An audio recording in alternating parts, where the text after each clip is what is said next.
Francisco Pizarro González. Un nombre sinónimo de conquista, ambición y la búsqueda del oro. Su expedición al corazón del Imperio Inca se erige como un momento crucial en la historia, marcando el comienzo del dominio español en América del Sur. Pero, la historia de Pizarro no se define únicamente por batallas ganadas e imperios derrocados. Seguiremos los pasos de los descendientes de Pizarro, descubriendo sus roles en la formación de sociedades, diferentes ramas con las que se relaciona y hasta dónde nos llevan. Dicen algunas fuentes, hijo ilegítimo del coronel de los tercios Gonzalo Pizarro Rodríguez de Aguilar, y nieto de Hernando Alonso Pizarro de Hinojosa, regidor de Trujillo, actual provincia de Cáceres, Extremadura, teoría que seguiremos hoy. Pizarro fue pareja de Inés Huaylas Yupanqui, llamada también Quispe Sisa, y Angelina, otra princesa imperial incaica, que podamos saber padre de Francisca y Gonzalo, con Quispe, y de Francisco y Juan, con Angelina. Prepárense para viajar en el tiempo mientras descubrimos la cautivadora saga de los Pizarro y su diversificación por el mundo a lo largo de la historia.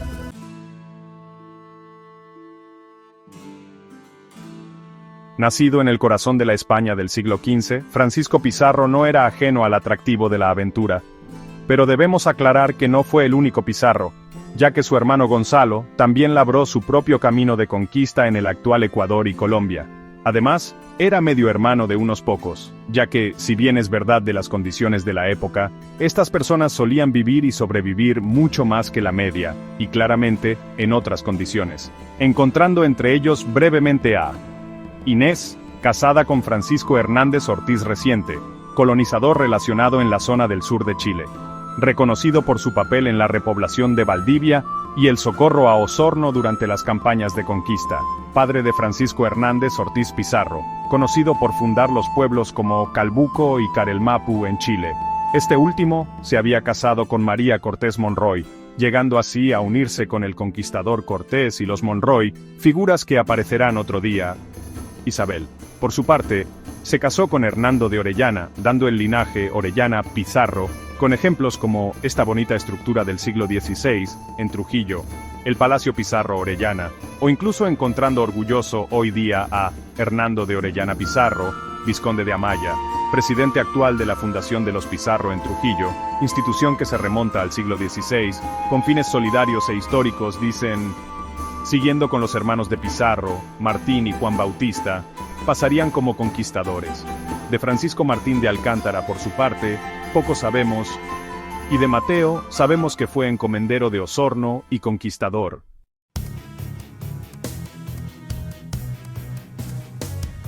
Podría ser demasiado largo, pero siguiendo a Mateo, por ejemplo, llegamos a Manuel Zacarías de Subiabre Sánchez, sargento mayor del Regimiento Chiloé de Guardias Nacionales en Chile, entre 1827 y el 36. Este nos daría conexiones con muchas familias importantes como los Allende o los Bahamonde a mediados del siglo XIX, pero no se asusten, eso se verá otro día. Así, según nuestras fuentes, estos fueron los hijos del coronel de los tercios, padre de Pizarro y de Francisca Pizarro, la ropera, como muchas veces dicen, de origen humilde, y de su segunda esposa, quien fuese María Viedma de Torres y La Moneda. Esto sería una de las piezas claves.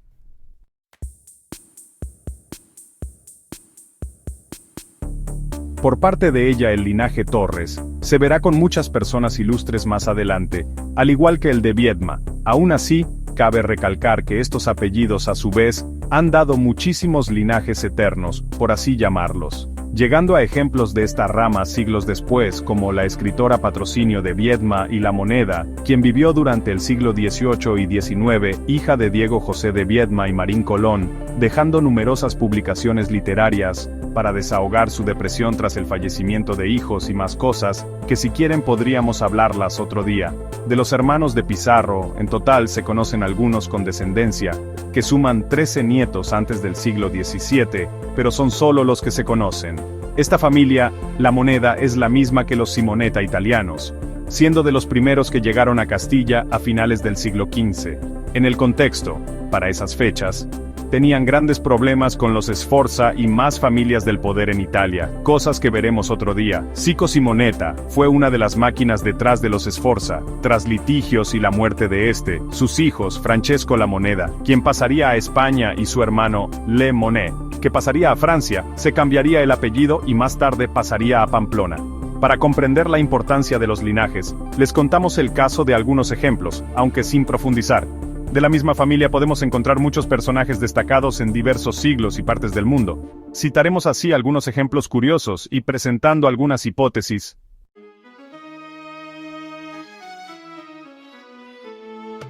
Encontrándonos a Francisco de la Moneda y Aragón, regidor de Burgos en el siglo XVIII, o a Pedro de la Moneda y Quintana Dueñas, un militar y funcionario colonial español del mismo siglo, rama que dicen, poco se sabe.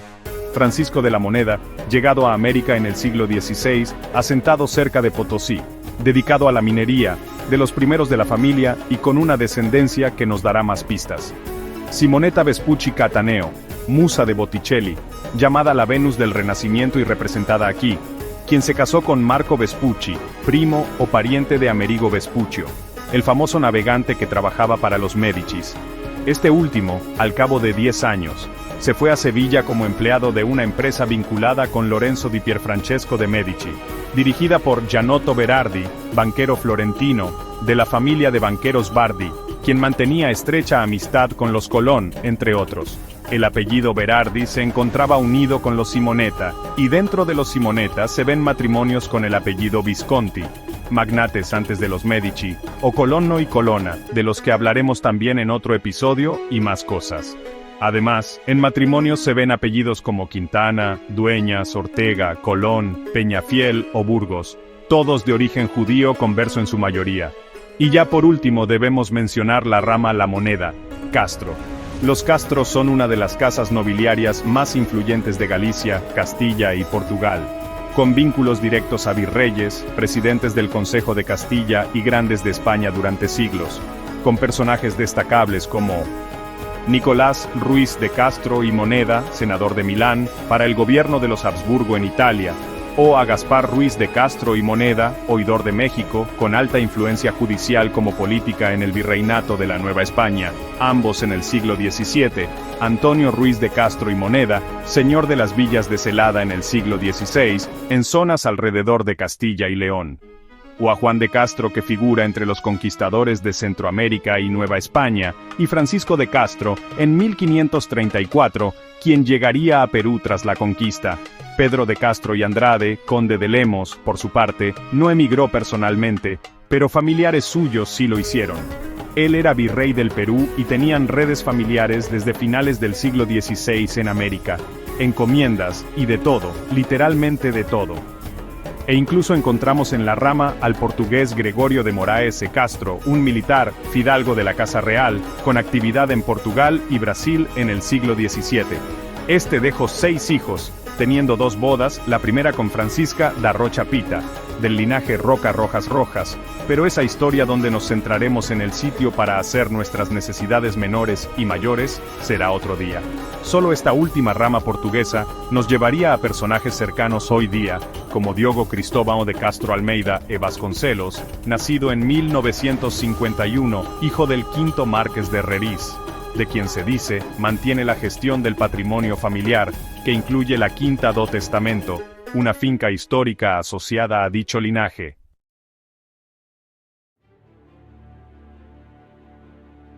Para terminar con la rama Castro la Moneda, uno de ellos pudo haber sido Ángel María Bautista Castro y Argís, nacido en 1875, Lugo, Galicia, quien sería el padre de Fidel Castro, futuro director de Cuba, quien no fue reconocido en un principio como hijo legítimo.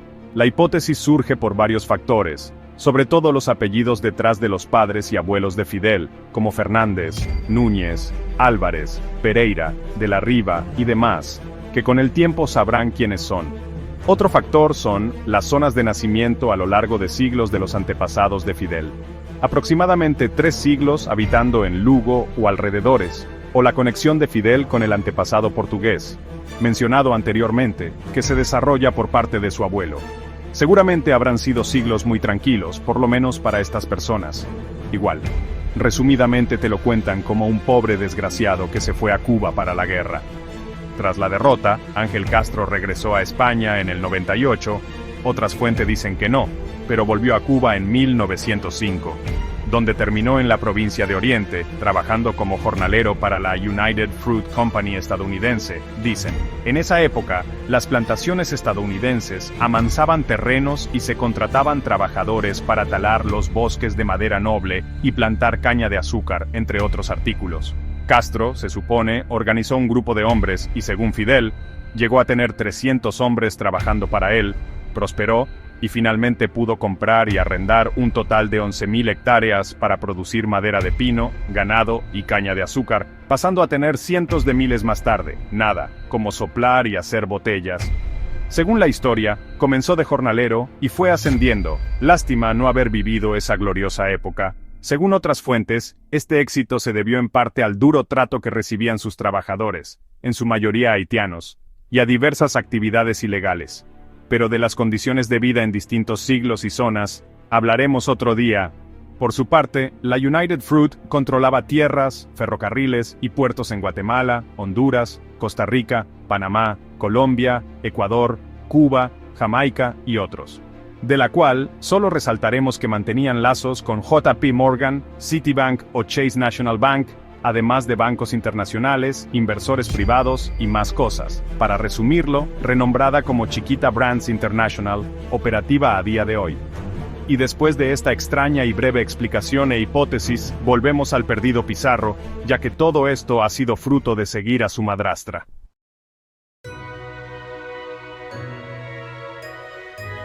Brevemente, Pizarro se casa primero con una noble de la zona, quien fue Quispe Sisa. Cuando ella contaba 18 años fue llevada a Cajamarca. Allí estaba prisionero Atahualpa. Este se la dio a Pizarro mientras le llevaban toneladas de oro, pero nada sirvió. Y bueno, se imaginan el destino de Quispe. Una historia interesante pero bastante larga, acosos de brujería y, de todo. A raíz de que es acusada de filtrar información a los indios, surge la separación entre ella y Pizarro, quien se casa nuevamente con Angelina Yupanqui, también hermana de Atahualpa. Por algún motivo nobles de allí con nobles de aquí, y así siempre. Separada, Quispe Sisa se casó con Francisco de Ampuero y Cocas, conquistador y alcalde de Lima, el que fuera paje de Pizarro, con el cual tendría 4 hijos, que serían reconocidos por Pizarro en la herencia. De ellos podemos decir que Ana Isabel siguió viviendo en Perú, donde se casó con el rico hacendado Francisco de Valverde y Contreras Ulloa, formando una familia que se extiende en la zona por siglos, ampliando sus negocios.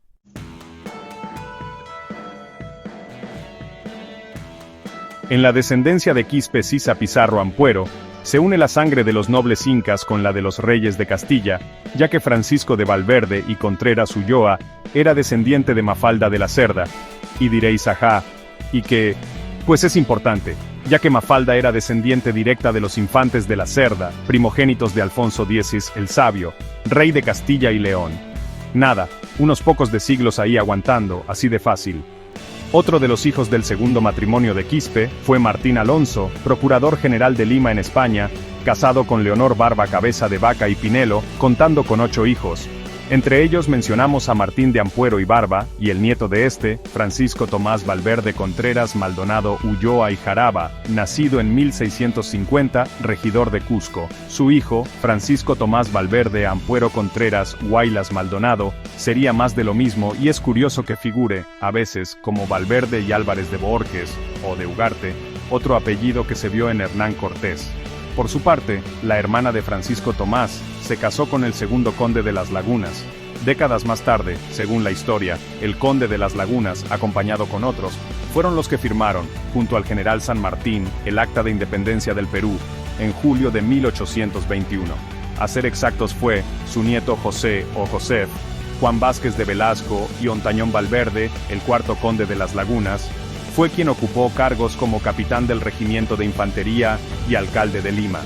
Estos Valverde y Costilla se habían emparentado ya con la Casa de Mendoza a mediados del siglo XVII, habiendo obtenido, por parte del rey Carlos II de España, la concesión del marquesado de San Juan de Buenavista, con muchos ejemplos que irán saliendo, como José Desiderio Valverde, presidente de República Dominicana en 1857, entre otros.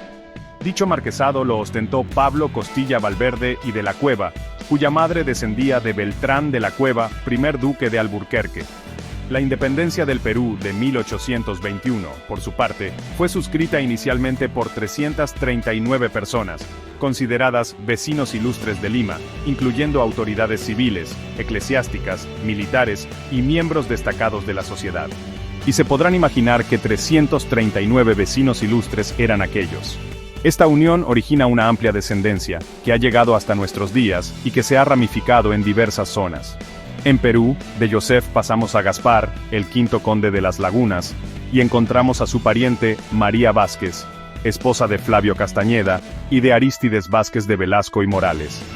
Arístides fue un médico reconocido por su contribución a la medicina en el Perú, dicen, perteneciente a una familia con raíces en la nobleza colonial peruana, aunque es la misma que se unió unas 4 generaciones después. Hija de ambos sería María Rosa Catalina, quien se casó con el doctor Carlos Roberto Granda San Bartolomé, un médico peruano del siglo XX. Carlos era hijo de José Granda Esquivel, un matemático, ingeniero y educador peruano del siglo XIX, y de Teresa de San Bartolomé y Terry. Tanto los Terry como los Esquivel también aparecerán mucho. Hermano de Carlos, sería Juan José Granda San Bartolomé, fue presidente de la Corte Suprema del Perú entre 1928 y el 30. La familia Granda San Bartolomé también está vinculada a la reconocida cantautora Chabuca Granda. La hija de Carlos y María Rosa sería la 4ª marquesa de Torrebermeja, quien se casaría con Ferdinand de Trasegnies y Maec, un diplomático nacido en Bruselas en 1906. Este fundó en 1945 el Instituto Peruano de Investigaciones Genealógicas, IPIGE, dedicada al estudio y difusión de la genealogía en el Perú, teniendo varios hijos, entre ellos Fernando de Trasegnies Granda, un reconocido abogado, escritor e historiador peruano, ministro de Relaciones Exteriores del Perú, quien pactó el Acuerdo Definitivo de Paz, Amistad y Límites con Ecuador en el 98, y a Leopoldo de Trasegnies Granda, poeta peruano radicado en Sevilla.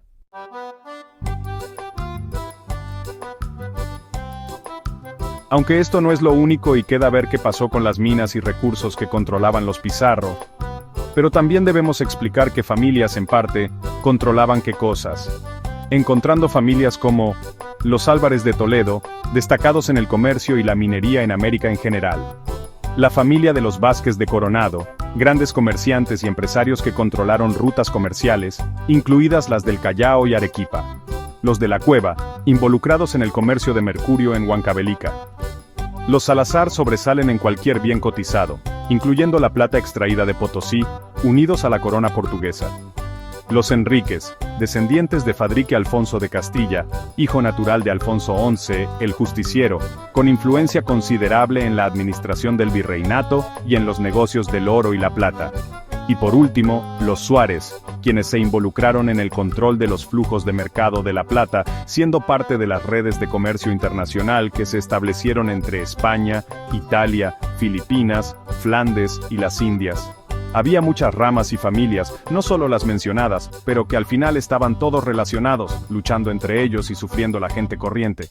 En contexto, los Fugger, las familias banqueras y mercaderes de Augsburgo, Génova, Flandes y Lisboa, estaban interesados en el azogue, ya que era un componente esencial para la extracción de la plata en las minas y otros minerales. El azogue, o mercurio mejor dicho, ha sido una parte de la que pocos hablan y una gran proporción de lo extraído en el Nuevo Mundo. Pero esto se explicará otro día, ya que nos llevará a una larga historia e hipótesis, torturas, esclavismo y de todo.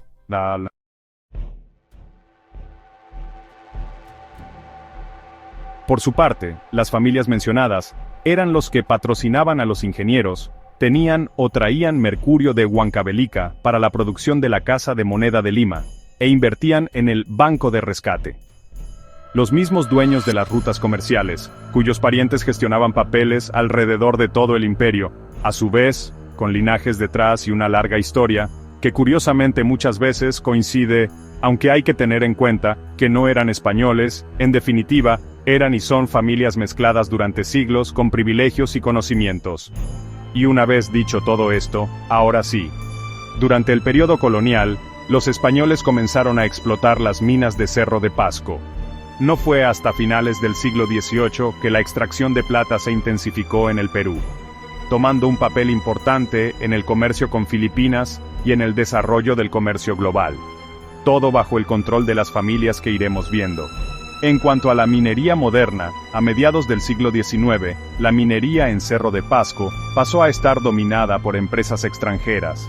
La Cerro de Pasco Corporation fue una empresa estadounidense, la que realmente impulsó la minería en esta zona a partir de 1902, cuando adquirió las concesiones mineras, mediante inversores como J.P. Morgan, Henry y la familia Vanderbilt, expropiada en 1974 por el gobierno de Juan Velasco Alvarado, aclarando que ya hemos visto el apellido Velasco durante siglos con esta rama de Pizarro estudiada, y veremos otro día la de Alvarado. Luego sería privatizada en los 90 y sus activos hoy operan bajo diversas empresas, como Doe Rum Perú, Volcan Compañía Minera, etc. Esto debido a problemas como la contaminación ambiental extrema, especialmente en La Oroya, considerada una de las ciudades más contaminadas del mundo por metales pesados. En resumen, lo único que se sabe, dicen, es que compraron dichas minas a personas privadas o empresas peruanas afincadas en la zona. Por su parte, los descendientes de Francisco Pizarro fueron de los principales beneficiarios de la explotación de las minas en los primeros años. Hasta donde pudimos investigar, podemos llegar a alguna conclusión.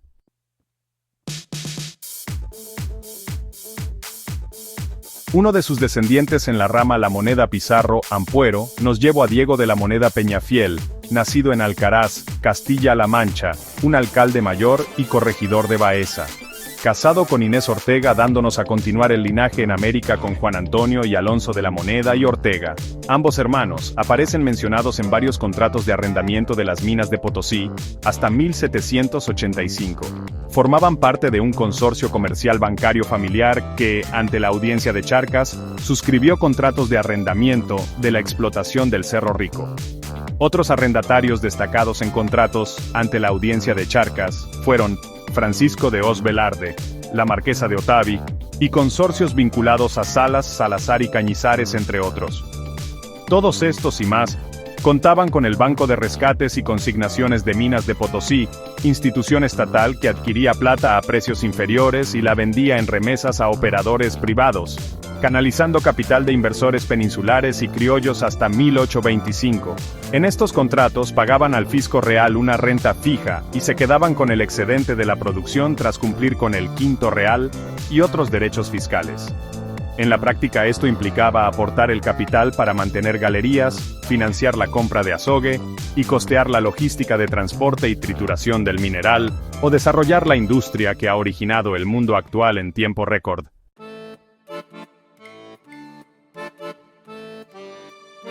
Tras las reformas borbónicas, las familias como la de Moneda, Jos Velarde, Salas y Cañizares o Fernández de Córdoba aprovecharon estas reformas para asegurarse contratos lucrativos. Los Pizarro en definitiva se desenvolvieron en muchas ramas, incluyendo rutas de alimentos y recursos, puede que incluso ocupando muchos puestos similares a otras familias que veremos. Ejemplo de ello pudo haber sido la metalúrgica Pizarro Hermanos con sede en Asturias, del siglo XIX al XX, aprovechando el auge de siderurgia y minería del norte de España.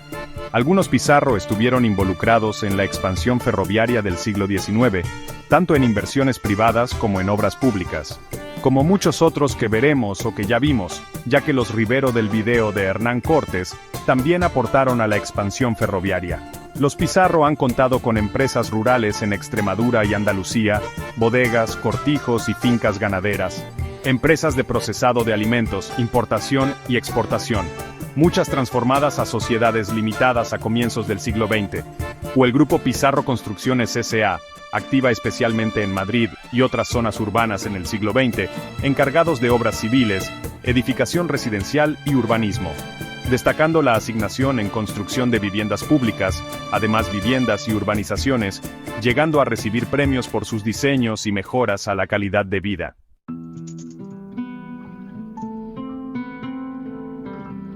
Así, siguiendo una vez más la curiosidad detrás de Francisco Pizarro, podemos observar cómo su familia no solo perduró, sino que se desarrolló durante siglos en zonas similares junto con otras. Todo fue manejado por una compleja red de familias aristocráticas, comerciantes y funcionarios coloniales.